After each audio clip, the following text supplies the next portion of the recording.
This was a 57-year-old female, came with pain and swelling around the knee joint. She had undergone multiple surgeries in the form of left THR, right THR, then right TKR. This was her X-ray when she presented to us. Any comments on this X-ray? The joint was completely quiet, nothing obvious came out except How many days post-op? Kinematic 3 alignment. years. Yeah, that's just I was going to tell that it's a kinematic alignment. 3 years since the surgery. She 3 hasn't years. been- yeah. What is the symptom?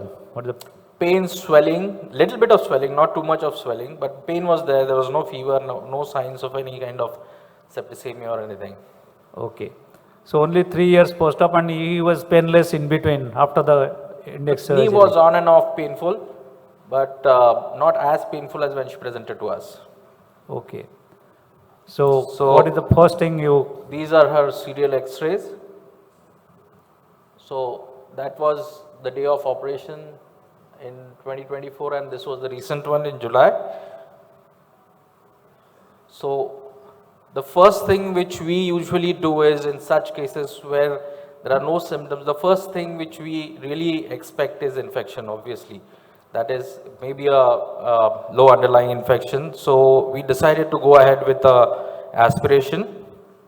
The lab parameters were ESR was 10, CRP 79, and WBC was normal.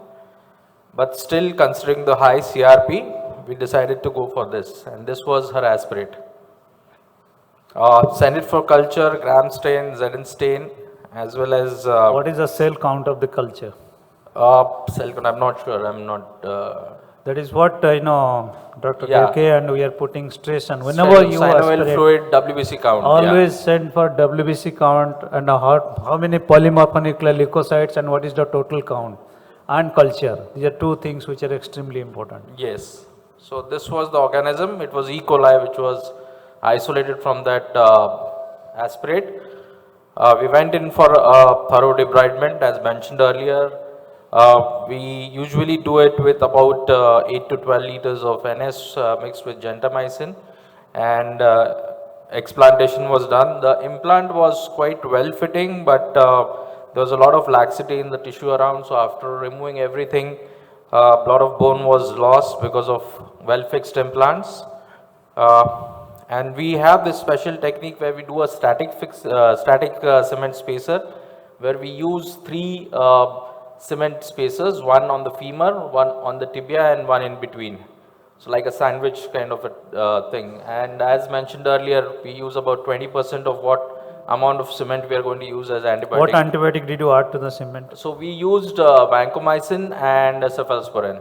How much? Vancomycin was about 2 grams and cephalosporin about 2 grams. And Did all you- of the cement. Did you put intramedullary, stimulant or any antibiotic? No, not intramedullary stimulant, but we do the whole thing. We remove the synovium, we remove all the bad bone around that area, and as well as we do intramedullary rimming.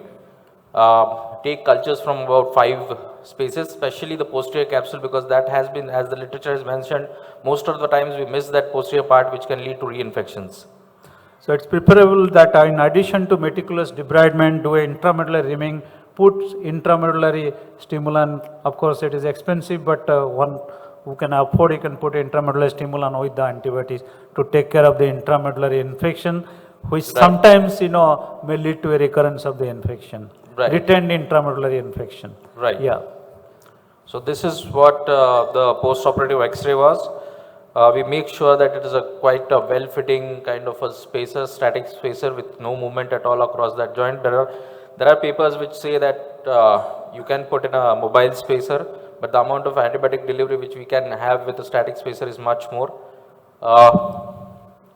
How long did you give antibiotics? This was so our ID specialist. We have a consultation with the ID specialist, and usually it is recommended that if you know the organism, you can give 2 weeks of IV antibiotics, which is followed by about 6 weeks of oral. Although if you are going to put in a cement spacer, a static spacer, they say that the elution rate is about 4 months down the line in an spacer. So that's about what we are expecting. Did you give an antibiotic holiday after the completing your course of antibiotic? Yes, Okay. So how long was the antibiotic holiday? 2 weeks. 2 weeks. How much antibiotic holiday you give? 2 weeks? Not at all. There is common sense in between the microbiologist and the infection disease specialist that antibiotic holiday is not needed anymore. Doesn't give you any benefit. Okay, so directly you go ahead with Directly, until the reimplantation you can give or you should give. That's the common sense now. Okay, most of us, I think we give an antibiotic holiday of at least 2 weeks to 4 weeks. Yeah, that I know, but that was the procedure, the general procedure. But if you ask yourself why do you give it? To see if the infection is going up again without antibiotics? It gives no security. No, if this is to see that, probably due to antibiotic suppression, the symptoms are all masked. So there is a possibility of swelling and patient if it is immunocompromised. My question is, if you're giving antibiotic holiday, if we are going to stop IV or oral, whatever we are going to give, but what about the cement which is still eluting that antibiotic? The cement elutes antibiotic. Sorry, the cement elutes antibiotic until about 4 to 6 weeks maximum. After that, it doesn't elute and it is just a suggestion. Yeah. Okay. So what did you do afterwards? So this was what we had after she came back. The CRP has significantly reduced. Leukocyte count was around 4,000. So we decided to go in and again open wrap, take out that cement spacer. This was what we found. The joint was pretty clean. Again, we sent samples for culture and sensitivity and went ahead with the revision. We did a hinge kind of a prosthesis with cones and a spacer. So this was 2 months after she came back. This is what she is right now. But if you're seeing, she's still on a walker because we had something else which was waiting for us. So these are her hip x-rays. So this same patient had a problem with the left side, which had... Is it the same side? No, it's the opposite side. Opposite side, okay. So she had already underwent debridement for the hip and explantation. I see, okay. So but she was walking with that beforehand? She wasn't walking. She wasn't walking, she was walking with a walker. Okay. So right now the knee is quiescent? Knee is completely quiescent, so she is waiting. What did the culture, second stage culture showed? There was no growth. There was no growth. No growth at all. Suppose in the second stage culture you find one of the samples is positive for an organism. What you do? So I would have probably ordered a fusion. No, you have already second stage reimplantation. Yes. You have taken out the samples and reimplantation has been done. Those samples post-operatively showed you a growth from one of the samples. So I would rather go for antibiotic suppression with that.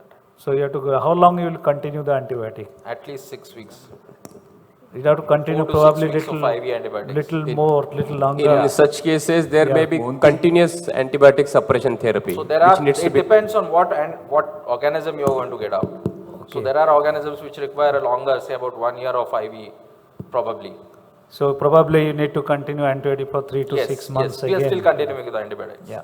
So thank you. I have a question. If in your antibiotic holiday, the CRP or the ESR would have gone up again, so signs of infection have increased, then what would you do? Would you do a debrima again, take out the spacer, put a spacer, or just antibiotics? No. I would rather, I have to be very aggressive with these infections because we have burnt our hands a lot of times with just antibiotic suppression. So I'm a little cautious about just giving antibiotics. Okay, thank you, Kailash.